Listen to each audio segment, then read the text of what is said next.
अस्सलाम वालेकुम दोस्तों। अगर आपकी उम्र 20 साल है और आप अपनी उम्र से ज़्यादा लगते हैं, 30 के, 35 के, 40 के अगर लगते हैं, तो इसमें आपका कसूर नहीं, आपकी खुराक का है और आपकी केयर का है।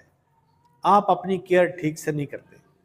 और अगर आपके चेहरे पर पिंपल्स हैं, दाने हैं, स्याहियाँ हैं, दाग हैं या ख़ासकर आपकी आंखों के नीचे डार्क सर्कल हैं, तो ये वीडियो आपके लिए है।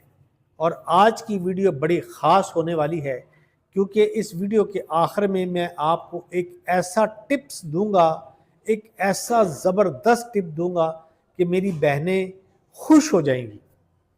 तो चले जी, हम स्टार्ट करते हैं। अगर आपके चेहरे पर दाने हैं, पिंपल्स हैं, दाग हैं, धब्बे हैं, तो आज की वीडियो आपके लिए है और इसको